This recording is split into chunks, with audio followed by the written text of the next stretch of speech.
ideals of Baba Raila Odinga. And that is what we are going to stand for. We are there, we will protect ODM, we will protect what Baba stood for. He is an institution. Baba's name will never be erased in the political limelight of our country. Baba stands in the steps of Kennedy of US. Baba's name is that of Mandela of South Africa. That for you to become a president of Kenya, you will never become a president. And then we will allow comments from other leaders present here, and then we'll take it from there. So, fellow countrymen, members of the ODM party, supporters, and members of the Fourth Estate, distinguished ladies and gentlemen, I have taken note of the announcement made by a section of the ODM National Executive Committee in Mombasa yesterday, the 11th of February 2026, purporting to remove me from the position of Secretary General of the Orange Democratic Movement. Let me state without fear of contradiction that this action is illegal and procedural and a blatant violation of the ODM constitution as well as the principles of natural justice. At no time have I been informed of any allegations against me, be they of indiscipline, insubordination, or incompetence in the execution of my duties as the Secretary General. Neither have I been invited to respond to any complaints in and out of the party on any matter that would constitute grounds for removal of a Secretary General. Consequently, no lawful organ of the party has invited me to any hearing. Indeed, as far as internal differences in opinion go, my only crime is that I have refused and I oppose any plans and schemes within the party to support President William Ruto's re-election, because I have held and continue to hold the firm position that this country cannot afford another 5 years of this expensive, divisive, incompetent, and disastrous Ruto misadventure. Kleptocracy is not a philosophy that an entire nation can give a second chance. This month marks the beginning of my 9th year as SG of ODM. I am the longest serving individual in that position. To serve that long at the feet of the enigmatic Raila Odinga needed one to summon all reservoirs of wisdom from all possible sources, but most importantly, to remain a true and loyal student of the great icon. Even in the current circumstances, I would never betray the ideals and principles of my late party leader. I have served this party with loyalty, diligence, and unwavering commitment because I had a leader in Raila who nurtured young people and young leaders and knew how to bring competing interests and egos into one functional movement. Together, we have defended the Constitution, strengthened internal party structures, and safeguarded the voice of millions of Kenyans who believe in social justice and accountable leadership. My record speaks for itself, and it always will. It is in public domain that my opposition to the party's dalliance with Ruto started long before the Right Honorable Raila passed on. He understood my reasons and accommodated them. It is also a known fact that regardless of what political deals Raila struck with different regimes, he would never have allowed his beloved party to be turned into a mere appendage of State House, where decisions are rubber-stamped after instructions are received from the regime. It is painful to note that sections of the party continue to desecrate the legacy and memory of Raila by turning this party into a theater of the illegal. Just last week, on 3rd February, a Gazette notice was released purporting to legitimize the recent changes in party leadership, with the rider asking for public input within 7 days, even though the stated date had lapsed by 3 weeks. Essentially, those who now purport to run the party are aware that, for instance, the new party leader was installed unprocedurally and unconstitutionally. These shortcuts and illegal edicts reflect the bad manners that progressive institutions and individuals pick up as soon as they get cozy with William Ruto. I leave it to the party members to judge if this really is the path that the Right Honorable Raila Odinga had set for us. Just 4 months after his death, we can all agree that Raila must be turning in his grave. In recent times, many respected personalities within the movement have reached out to me and the rest of the leadership, seeking a middle ground of unity, at least until the National Delegates Convention is called. I may not mention all of them, but the party trustees, and they know themselves, as well as Mama Ida Odinga and Her Excellency Ruth Odinga, the women representative for Kisumu, among others, have worked tirelessly to try and unite the party and renew the spirit of Raila in the party. But it seems the rest of the leadership, answering to instructions from elsewhere, has been unable to embrace dialogue. I want to assure our members across the country that this is not about positions. It is about principle of our party. It is about ensuring that ODM remains a democratic institution governed by rules and not by impulses. And whatever actions I take from here, obviously, after wide consultations, I will do so with my head held high, knowing full well that I have never once let down my leader, the Right Honorable Raila Odinga, or the members of this party who are its backbone. As I said in Busia, Raila did not raise cowards. He did not teach us to run away from hardship or challenges, but to confront them head-on. Our party constitution places a responsibility on us to fight for ODM, and fight we shall. Through all lawful means, we shall fight for this great institution until the very end. We will challenge every illegality in the courts of law and in the court of public opinion. Surrender is not an option for us. I urge our members to remain calm, steadfast, and committed to the ideals that brought us together. ODM is bigger than any individual, and it must remain anchored in justice, transparency, and respect for its own constitution. Even as we confront the spectacle of stagnation against progress and liberal versus conservative clashes in our politics, we shouldn't fall for the allure of easy largesse and cheap promises made to the electorate for the sole purpose of perpetuating the age-old slavery visited on citizens of this nation by a regime lacking in legitimacy. I remain a loyal member and the duly elected Secretary General of the ODM party. I remain committed to the struggle for a fair, just, and democratic Kenya. As I navigate this period, I ask for your prayers and goodwill, but most importantly, for all of you to remain vigilant in guarding the freedoms that Raila Odinga taught us never to compromise over. We are the generation that will reach Canaan, as envisaged by the late Raila Amolo Odinga, and nothing will distract us from this endeavor. I am grateful to all of you for all the messages of support, and I want to assure you that we will be back to the grassroots, bigger and more energized, beginning this Sunday in Kitengela.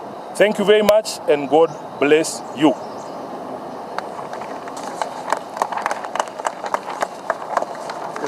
So we will allow the Deputy Party Leader to say a few things. The Honorable Governor James Orengo will say a few things, and the Honorable Winnie Odinga will say a few things. Then we will take questions. Thank you. I think a few days back, I raised an alarm that ODM party is now being remote controlled from State House. And I also raised an alarm that there is an attempt to do a hostile takeover of ODM party. Now, this was not baseless.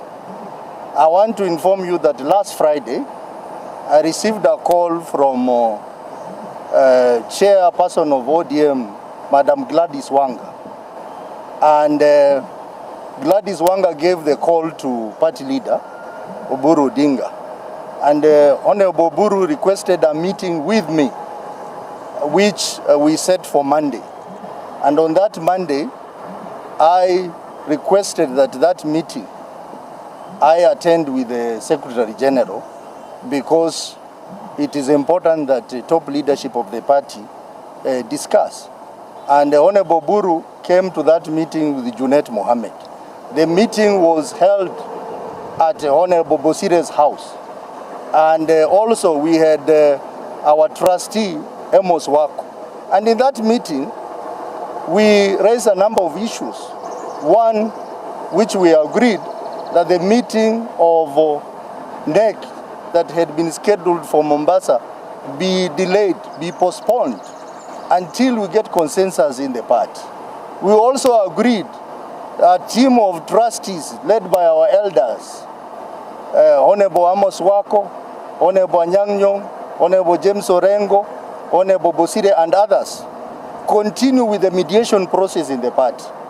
I am surprised that Honorable Buru told us that he needed to consult further.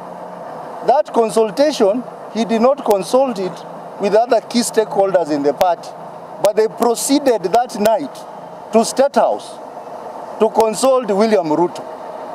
And that's why two of us did not attend the NEC meeting in Mombasa because we were waiting for feedback from Honorable Buru as to whether the NEC meeting in Mombasa is happening or not. I am surprised that they went ahead and made very, very critical decision of removing Honorable Sifuna as the SG. I want to call upon the membership of this party to stand firm and resist the efforts by President William Ruto to hostilely take over this party. We will not allow him. We will not allow him to have his way. And I know that many, many other leaders are going to join this cause. So we want to ask our members, especially in our stronghold, to remain calm, that Sifuna is going nowhere. And I had said that if Sifuna goes, I will also go. I want to say that these members have agreed that we will fight the war, and we still recognize Sifuna as our legitimate Secretary General, as you will discover shortly. We want to say that there is a pair in this party which is an axis of evil. They know themselves. I'm not going to mention their name. To assist William Ruto to wreck this party, we will not allow you. And that's why we are saying, from this weekend, we are going to the people. We are going to our supporters, starting with Kitengela on Sunday, and on 21st, we are going to Vihiga, Kakamega, and Bungoma. So our people stay firm. We are not about to give up. We will continue to protect the legacy of Raila Amolo Odinga.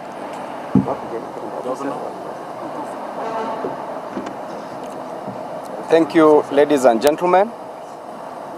I want to state that the illegal removal of Sifuna from office is not taken on a light note by this team, and I want to condemn. I stood for fair hearing and trial, and the meeting that took place in Mombasa was an illegal meeting. That was a kangaroo meeting that was set up to remove the current Secretary General of ODM, Edwin Sifuna, from office.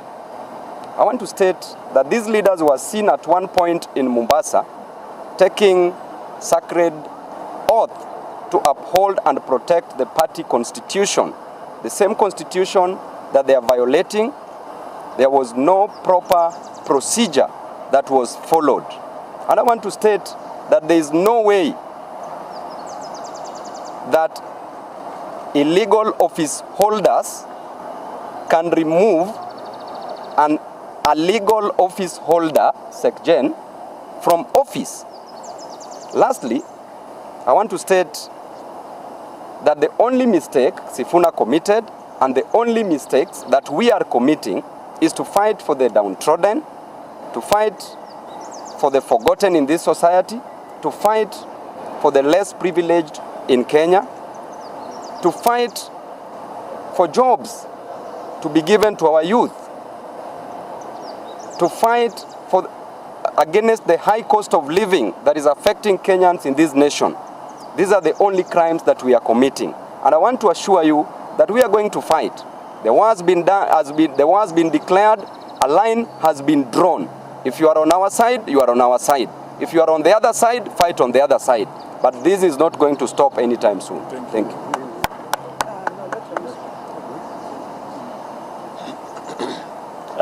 Thank you very much, members of the Fourth Estate, my colleagues here. The second casualty of this coup was removed as the Deputy Organizing Secretary via a WhatsApp message. You know very well that our party constitution, to remove a NEC member, it must be a resolution of the NEC. I was removed even before the NEC met. And I'm elected member of parliament on ODM ticket twice from a very volatile, extremely non-ODM zone. From Westlands to the border of Malaba, the only member of parliament on ODM is Caleb Amis. And this is a person the ODM has removed through a WhatsApp message. This is a sad day. There is a time when we lost our election in 2013 and the Baba declared democracy is on trial. The ODM democracy is indeed on trial. It is a sad moment for us to gather here as people who believed in the ideals, the ideologies, and the philosophies of Baba Raila Odinga to complain about the very part that we have built through blood and sweat. It is indeed a sad moment for Kenyans. We are here to declare war. There is a coup that has happened in ODM. In olden days, coup plotters were supposed to have been stoned to death. Coup plotters were stoned to death. But we are in a democracy. That's why the SG is going to use the right legal channel. I've also instructed my lawyers to use the right internal dispute mechanism, failure to which will also go up the ladder through the justice channels. We want to urge all our supporters to remain calm, resilient. We are going to the people. We are going to continuously sell the ideals of Baba Raila Odinga. He is an institution. You can kill ODM, but you can never kill the ideology, the ideals of Baba Raila Odinga. And that is what we are going to stand for. We are there.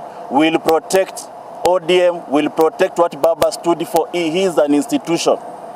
Baba's name will never be erased in the political limelight of our country. Baba stands in the steps of Kennedy of US. Baba's name is that of Mandela of South Africa. That for you to become a president of Kenya, you will never become a president of Kenya without the name Raila Odinga in your campaign speech. We will protect that name with all that we have. Thank you very much. Thank you. I think the statement by the Secretary General was comprehensive, but I just will add one or two things. First, as I stand here, the Secretary General of the Orange Democratic Movement is Senator Edwin Sifuna. Shall I repeat for purpose of record and for all those who can hear us from all corners of this great country? Don't be deluded or cheated. The Secretary General of Raila's party, ODM, is one Edwin Sifuna. And Senator Sifuna has served the party for nearly 10 years. And he has been with Raila Odinga at very critical and crucial moments, including running the affairs of the party between two elections. In fact, involved in two elections, 2017 and 2022. During the entire life of Raila Odinga, and during the period in which Edwin Sifuna was the Secretary General, there is no single moment that Raila Odinga rebuked or criticized Edwin Sifuna in public in the discharge of his functions as Secretary General. I shudder to think that mere minions, people who have got no legitimacy in the entire country, can dare talk about Edwin Sifuna. Sifuna speaks for the party, and even today, Edwin Sifuna is speaking for the party. My first encounter with President Ruto when he was elected as president was in a village in Ugenya, some place called Urenga, and I told him, and if you watch the speeches I've made where President Ruto is, I have implored him not to kill political parties, because I could see this coming. That problem in ODM, and I like what Senator Ososi has said, the problem in ODM is President Ruto.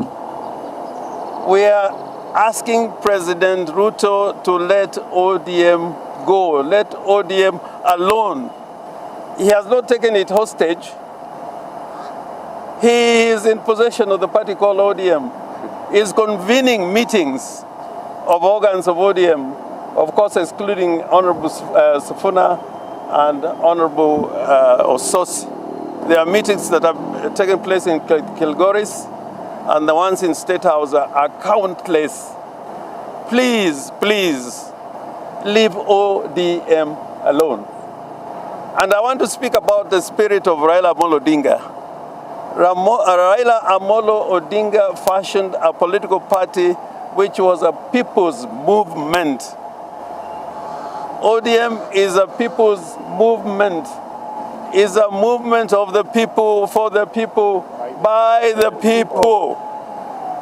And those who are showing themselves out as leaders of ODM, please go to the people. You will not go to the people because you know what the people feel. I was very proud with the people in Busia when we were in Busia. I could see Raila Amolo Odinga alive. Those are the kind of meetings Raila Amolo Odinga used to have. So as we move forward,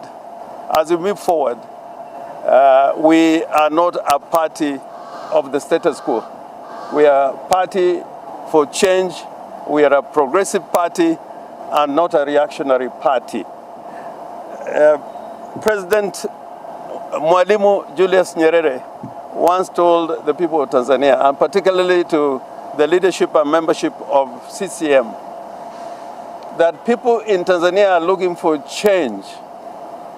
He was addressing the people, the membership and leadership of CCM, and he said the people of Tanzania are looking for change. If they cannot get that change within CCM, they look for it outside CCM. Watanzania wanataka mageuzi, na wakikosa kupata mageuzi ndani ya CCM, wataitafuta nje ya CCM. Sisi kama wafuasi wa Raila Amolo Odinga tutaendelea kupigania mageuzi, na tutatumia chombo ya Raila Amolo Odinga ambayo ni ODM, na kamwe hatutachoka.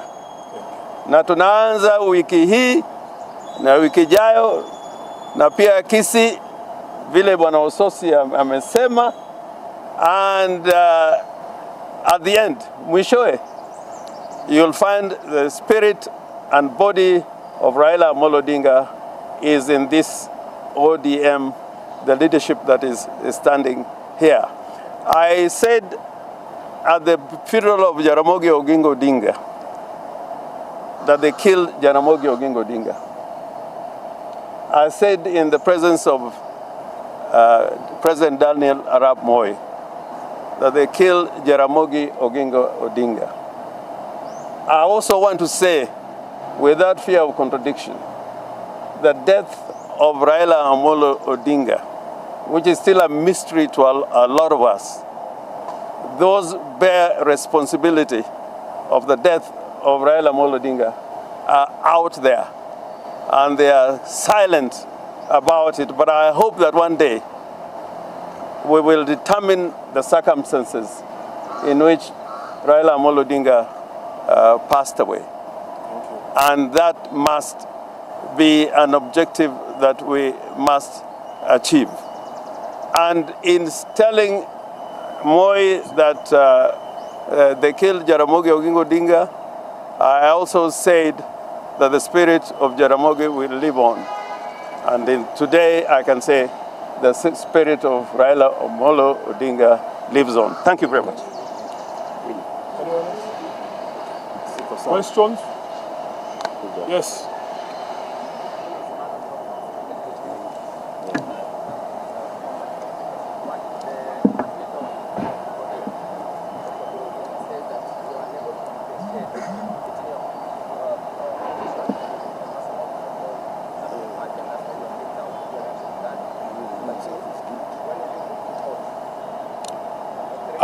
First of all, yes.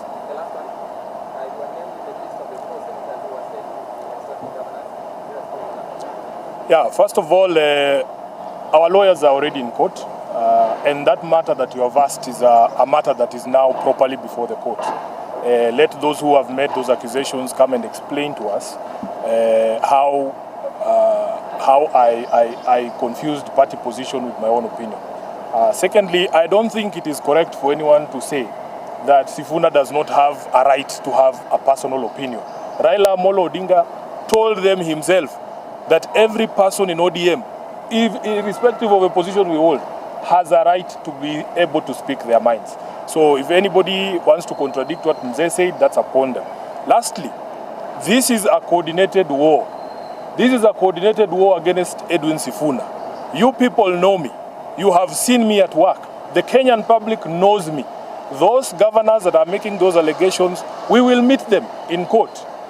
In court, because it is very defamatory for you to stand up and say, I have extorted you. If I have ever extorted you, you bring the evidence for the Kenyans to be able to see. And we will handle that matter. In fact, it is already a subject of discussion in the Senate.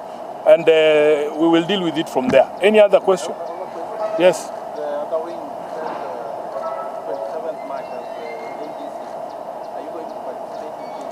I am the SG of ODM. We will go to that NDC. We are still members of ODM. These are delegates of ODM. We will go to that NDC. There's no one who can kick us out of the party. Yes? There has been an issue about the party registration certificate. That is a matter for ODM. That is not a matter for the public.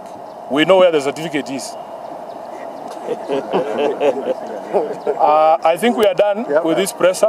Let us continue to thank you. Irene, what is it we have not covered? No, it's okay.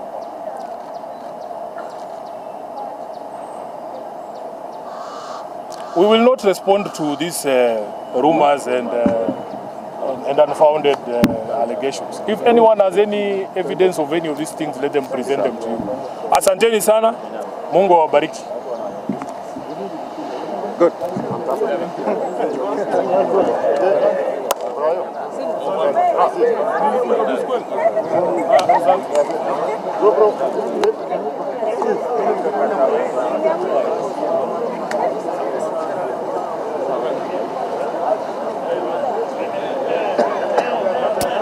More Radio 88.2 FM. We are in charge. More Radio 88.2